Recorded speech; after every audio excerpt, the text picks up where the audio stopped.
Bonjour et bienvenue dans cette série de vidéos dédiées au programme de terminale en physique-chimie. Dans ce chapitre numéro 2, nous allons aborder les méthodes physiques d'analyse de systèmes chimiques. Par analyse, ici, nous entendons la capacité, par exemple, d'identifier une espèce chimique ou alors de déterminer une concentration ou une quantité de matière d'une espèce chimique. Dans un premier temps, nous verrons comment identifier une espèce chimique à l'aide d'une analyse de type spectral. Dans la deuxième partie, nous détaillerons les dosages par étalonnage et notamment nous aborderons la notion de dosage par étalonnage conductimétrique puis spectrophotométrique. Alors, avant de commencer, j'aimerais faire un petit rappel. Vous connaissez déjà une technique physique d'analyse d'espèces chimiques, notamment une technique d'identification. Si, vous l'avez vu en seconde. Allez, je vous donne un indice. Alors, ça y est, vous avez trouvé, c'est la chromatographie sur couche mince.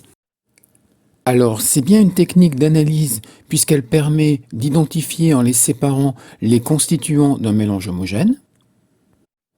C'est bien une méthode physique puisqu'elle s'appuie sur le principe de migration par capillarité dû à des différences de solubilité, notamment de l'espèce analysée dans le solvant que l'on va utiliser.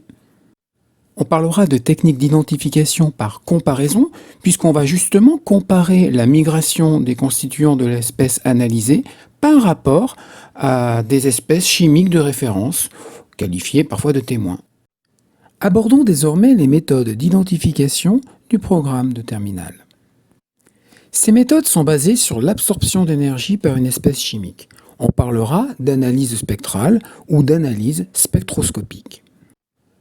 Concrètement, on envoie un rayonnement lumineux de longueur d'onde connue, mais aussi d'intensité lumineuse connue, à travers une cuve qui contient l'espèce à étudier, et on va analyser la nature du rayonnement lumineux transmis. Plus précisément, on va analyser le spectre de la lumière transmise et rechercher les longueurs d'onde des ondes qui auront été absorbées. Cela nous permettra d'obtenir des informations sur la structure de la matière de l'espèce traversée par la lumière. Alors l'année dernière, on avait vu que des atomes isolés pouvaient absorber des photons de certaines énergies et faire passer des électrons de cet atome dans un état excité. Et bien c'est exactement pareil pour les molécules. Les molécules peuvent elles aussi absorber des photons et évidemment l'énergie de ces photons va dépendre de la molécule en question et ces photons peuvent porter dans un état excité l'un des électrons responsable d'une liaison covalente au sein de cette molécule par exemple. Ces photons absorbés peuvent aussi faire vibrer une ou plusieurs liaisons ou encore causer des torsions ou des déformations de la molécule. Rappelons que l'énergie d'un photon peut être calculée grâce à la relation suivante, E égale H nu, où H correspond à la constante de Planck, 6,626 10-34 joules seconde, et nu est la fréquence en Hertz. Je vous rappelle qu'il existe aussi une relation liant la fréquence nu à la longueur d'onde lambda du photon. Cette relation est la suivante, nu égale C sur lambda, où C est la vitesse de la lumière, 3 × 10 puissance 8 mètres par seconde. On vient de voir qu'il ne se produisait pas toujours le même phénomène lors de l'absorption d'un photon par une molécule. Tout cela dépend de la valeur de l'énergie du photon, et donc nécessairement de la valeur de la longueur d'onde des radiations lumineuses. On va donc distinguer deux types de spectroscopie, la spectroscopie UV visible et la spectroscopie infrarouge. Comme ce ne sont pas les mêmes énergies mises en jeu, ces deux techniques vont fournir des informations différentes. Commençons par la spectroscopie UV visible. Les longueurs d'onde des radiations lumineuses qui vont intervenir ici auront donc une valeur inférieure à 800 nanomètres. Les énergies mises en jeu seront donc relativement élevées et permettront de faire passer les électrons d'une molécule dans un état excité. En spectroscopie UV visible, on va représenter généralement l'absorbance A en fonction de la longueur d'onde lambda. L'absorbance est une grandeur que vous avez déjà vue l'an passé lorsqu'on a travaillé sur la loi de Beer-Lambert. On va la revoir tout à l'heure. L'absorbance est donc une grandeur sans unité qui va mesurer la capacité d'un milieu à absorber la lumière qui le traverse. Un spectre d'absorption d'une molécule dans l'ultraviolet est généralement constitué de bandes très larges. Il y a très peu de pics. Et en général, ces absorptions dans l'UV visible, donc ces bandes, sont dues à la présence de liaisons multiples ou de doublés non liants. La spectroscopie UV visible permet donc d'avoir des informations concernant la nature des liaisons présentes au sein de l'échantillon analysé. Il est intéressant de noter qu'une espèce chimique qui n'absorbe pas dans le domaine visible, comme c'est le cas pour l'espèce dont le spectre est représenté ci-contre, eh bien elle va apparaître incolore. Par contre, si le maximum d'absorption se situe dans le domaine visible, comme c'est le cas ici avec le permanganate de potassium, l'espèce chimique apparaîtra colorée. Et sa couleur apparente sera la couleur complémentaire de celle qui est absorbée de manière principale. La longueur d'onde maximale absorbée par le permanganate de potassium est dans le domaine du vert. La couleur complémentaire est donc magenta. C'est bien conforme à nos observations, n'est-ce pas? Il faut donc bien connaître son cercle chromatique.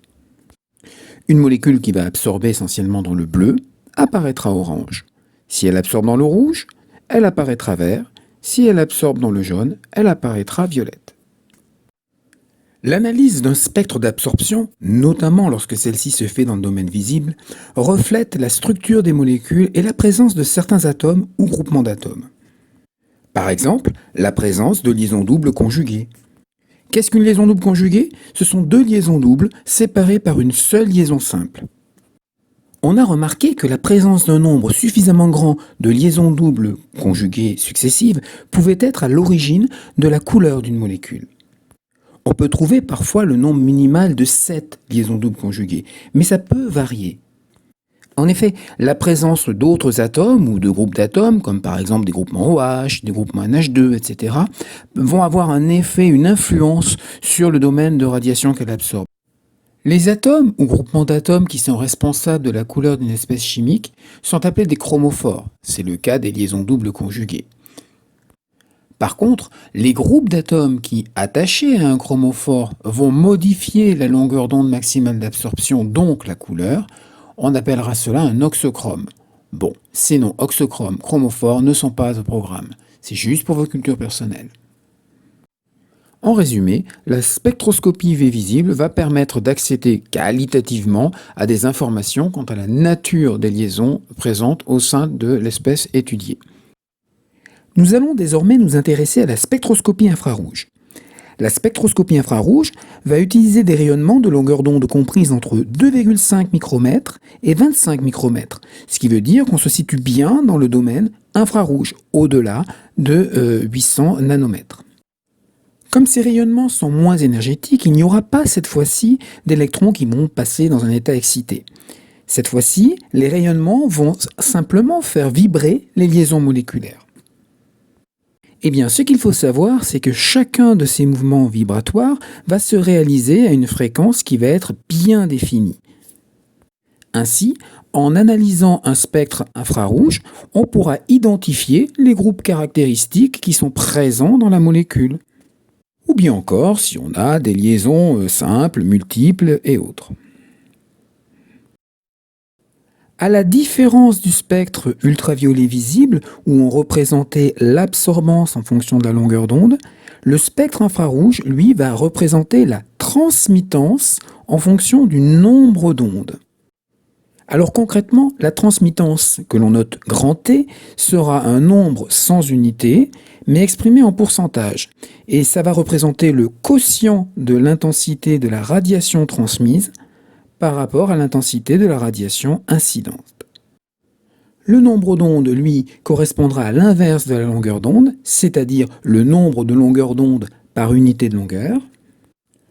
On va le noter nu bar pour ne pas le confondre avec la fréquence, et on va l'exprimer en centimètres-1. Dans certains manuels, dont le vôtre, le nombre d'ondes est noté sigma, d'où les deux notations qui apparaissent ici. Voici à quoi ressemble un spectre infrarouge, et on peut constater qu'il y a des bandes situées à des nombres d'ondes bien particuliers, et il existe des tables qui vont nous permettre de savoir à quel type de liaison, à quel type de groupement va correspondre cette bande d'absorption.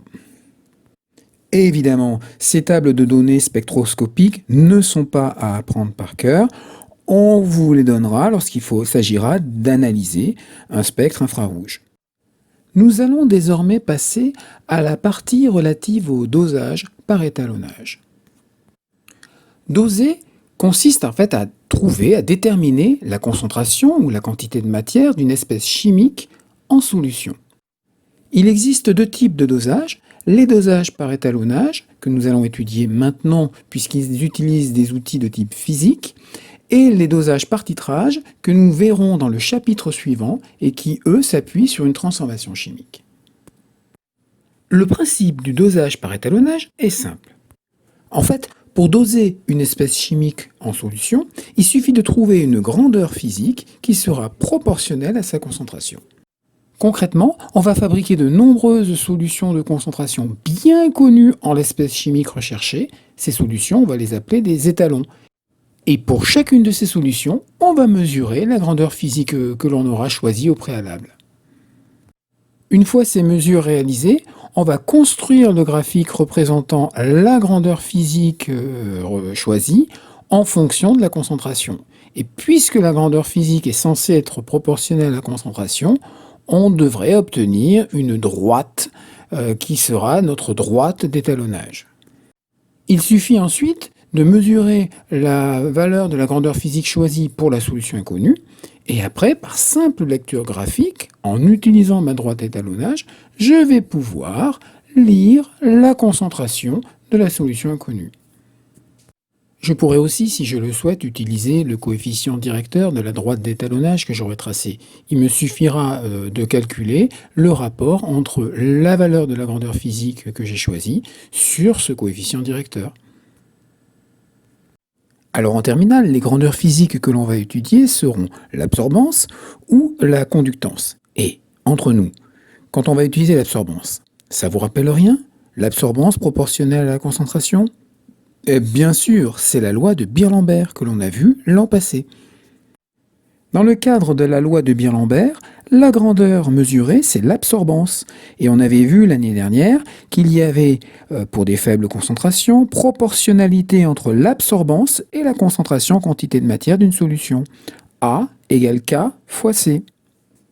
Vous pourrez des fois voir K écrit de la manière suivante, epsilon fois L, puisque K, en fait, c'est le produit du coefficient d'absorption molaire de l'espèce colorée en litres par mol et par centimètre. Et donc L, c'est l'épaisseur de solution traversée, donc la largeur de la cuve, en centimètres aussi.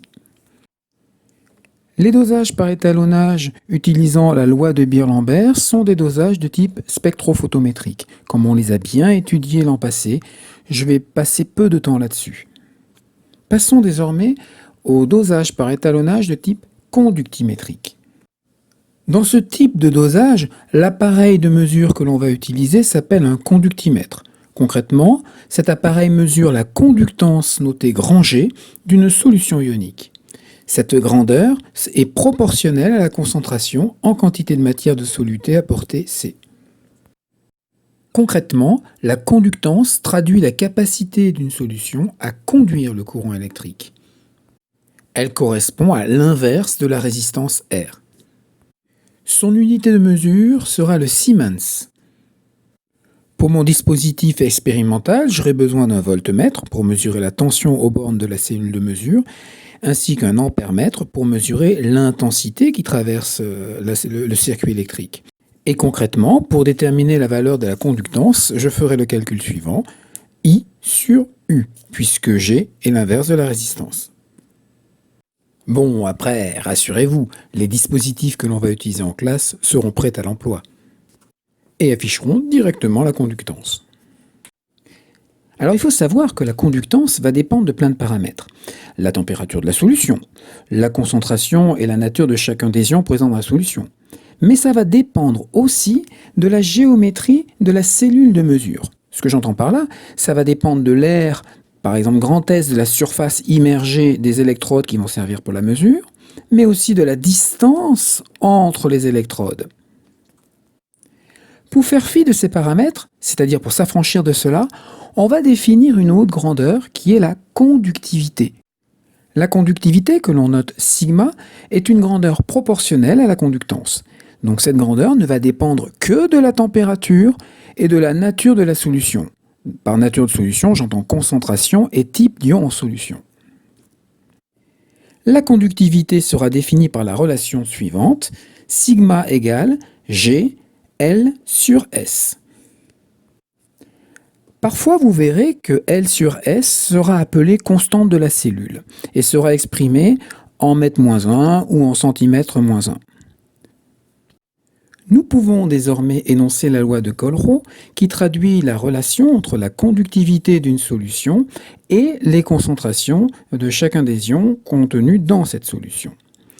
Cette loi s'exprime de la manière suivante, sigma égale somme pour I égale 1 à n de lambda xi multiplié par la concentration de l'espèce xi. Lambda xi s'appelle la conductivité molaire ionique et en fait traduit l'influence de la nature de l'ion sur la conductivité finale. Alors j'attire votre attention sur le fait que pour utiliser la loi de Colrau, il faut que les grandeurs soient dans les unités du système international. Donc les concentrations ici, elles ne seront pas dans une unité habituelle, elles seront en mol par mètre cube. Et bien entendu, la connaissance de toutes les valeurs des conductivités molaires ioniques n'étant pas exigée, elles vous seront fournies. Comme c'était le cas dans le cadre de la loi de Beer-Lambert, eh bien la loi de Colrau va s'appliquer pour des solutions faiblement concentrées. Pour pouvoir réaliser un dosage par étalonnage conductimétrique, il sera important que la solution électrolytique ne contienne qu'un seul soluté. Et on va réaliser le dosage par étalonnage exactement comme pour la loi de Beer-Lambert, à savoir on va prendre des solutions donc du soluté choisi avec différentes concentrations et on va pour chacune de ces solutions mesurer la conductivité de la solution en question. On va donc obtenir une courbe qui va avoir l'allure d'une droite d'étalonnage et après, pour mesurer la concentration de la solution inconnue, il suffira de mesurer la conductivité de la solution inconnue et par lecture graphique, on retrouvera la valeur de la concentration. Il vous reste à vous entraîner avec les exercices du plan de travail et je vous dis à bientôt pour une nouvelle vidéo.